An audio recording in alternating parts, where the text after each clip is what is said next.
Hello students. आज फिर से स्वागत है आपका एक नई वीडियो में जिसमें हम बात करने वाले हैं एक ऐसी पोएम के बारे में जो रॉबर्ट फ्रॉस्ट के द्वारा लिखी गई है।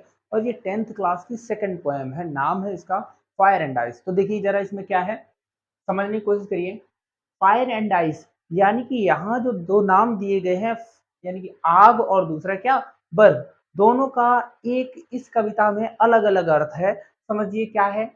फायर, पहले फायर का अर्थ है यहाँ पर डिजायर यानी इच्छाओं से है, और दूसरा आइस जो है इसका अर्थ है सीधा यहाँ से हेट से। किससे बेटा? हेट से। तो समझने की कोशिश करिए, यहाँ पर दो वर्ड जो है वो अलग अलग दिए गए हैं, इनका अर्थ अलग अलग है। फायर का मतलब डिजायर और आइस का मतलब हेट। ध्यान रखना। तो जो रॉबर्ट फ्रॉस्ट है वो क्या कहते हैं देखिएगा। सम से the world will and in fire, कुछ कहते हैं कि संसार किस में खत्म होगा, आग में खत्म होगा। सम से इन आइस, कुछ कहते हैं बर्फ में खत्म होगा। अब ध्यान से देखिए जरा, कह रहे कि from what I have tested of desire, यानी कि मैंने किसको जाना है, मैंने परखा है या जांचा है किसको, डिजायर यानी इच्छाओं को जांचा है, देखा है। क्या कह रहे हैं, I hold with those who favour fire, और मैं उनकी तरफ ठहर गया या उनकी तरफ हो गया जो किसके पक्ष में है, आग के पक्ष में है। क्लियर हुआ? आगे देखिए क्या कह रहे हैं। अभी यहाँ वो आग की बात कर रहे थे, अब देखो नीचे जो है हमारा वो आइस यानी बर्फ की बात करेंगे। आगे देखो क्या कह रहे हैं, but if it had to preach twice, लेकिन इसे दो बार खत्म होना पड़ेगा। किसे? संसार को दो बार खत्म होना पड़ेगा।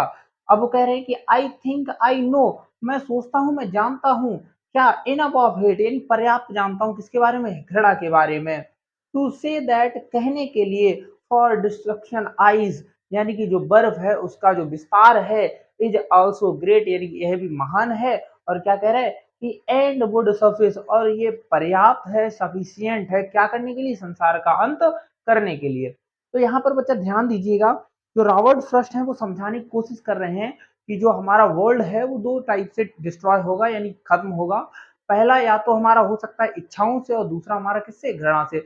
जैसे जो आपस में जो कंट्रीज हैं या जो पड़ोसी आपने देखे होंगे आपस में जो लड़ते हैं वो किस वजह से, या तो किसी घृणा की वजह से, किसी ना किसी बात को लेकर बैठे रहते हैं और एक दूसरे से नफरत करते हैं, तो उसकी वजह से झगड़ा हो जाता है। या फिर हमारा जो इच्छाएं हैं, हमारी इच्छाएं इतनी ज्यादा हो चुकी हैं कि हमें अगर हमारे पास कोई चीज है तो वो अच्छी ना लगकर जो दूसरे के पास है वो ज्यादा अच्छी लगती है, तो इसलिए क्या हो सकता है, हमारे अंदर उसके प्रति घृणा उत्पन्न हो सकती है, यानी कि दोनों मिलकर क्या कर सकते हैं, संसार का अंत कर सकते हैं। आई होप ये पोएम आपको समझ में आई होगी। अगर समझ में आई हो तो वीडियो को लाइक करना और सब्सक्राइब करना चैनल को, और शेयर करना मत भूलना।